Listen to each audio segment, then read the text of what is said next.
Hello and welcome to Factive, your home for knowledge in 5-ish minutes or less. Today's going to be a bit of a longer video because we got a lot of ground to cover, because today we're talking about feudal Japan. Alright, let's get started. As someone with Japanese ancestry, if you couldn't tell by the full and immaculate facial hair, I find Japan's evolution as a people and a society quite fascinating. Despite Japan's modern image as a technologically advanced and peaceful society, its rich history has often been marked by war and violence. Even before Japan's military atrocities and incitement during World War II, the nation has had long periods of unrest and conflict. One such period, the Feudal Age, lasted almost 700 years, from the 12th to the 19th centuries. Feudal Japan began in 1192 AD when Emperor Go Shirakawa granted authority to the Minamoto clan leader Minamoto Yoritomo and named him the Sei Taishogun, which roughly means barbarian conquering great general. This act would establish a centuries-long military dictatorship known as the Shogunate. During this period, the imperial court would function as a figurehead, giving legitimacy to the shogunate while lacking authority itself. As a military government, feudal Japan operated with the shogun as its supreme leader. Beneath the shogun sat the daimyo, the vassal lords and prolific landowners that served the shogunate. These warlords controlled armies that would be deployed in defense of the shogun and his territory. In the beginning, these armies consisted of the samurai, members of a military caste who were skilled warriors and highly educated, well-cultured nobility. They followed a strict code of conduct called Bushido, or Warrior's Way, which upheld 8 virtues: courage, justice, mercy, respect, honesty, loyalty, and self-respect or character. These warriors maintained their impressive cultural influence until the abolishment of the feudal system in the 19th century. Aside from the samurai, the daimyo's armies would often fill their ranks with the ashigaru, conscripted foot soldiers who would answer to the samurai. And although many of these soldiers, who were essentially mercenaries, were not well trained or dependable in battle, some eventually attained samurai status. As time went on and battle tactics evolved from one-on-one fighting to formation-based tactics, the ashigaru gained prominence and became pivotal to the feudal armies.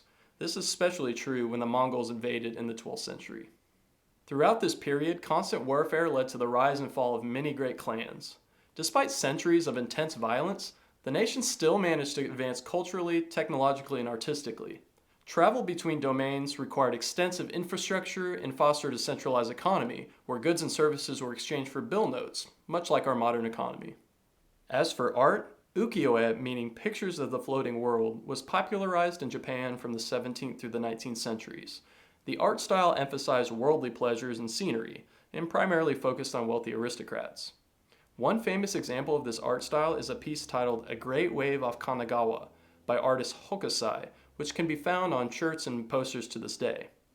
Ukiyo-e eventually spread throughout Europe and inspired Impressionist artists such as Claude Monet with its beautiful portrayal of simple everyday life. During this time, the ancient Shinto religion, which centers around numerous gods and divine spirits known as kami, began to mix with the teachings of Buddha.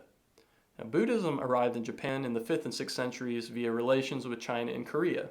But except for a few years after the end of the feudal age, these religions have largely coexisted in Japanese society.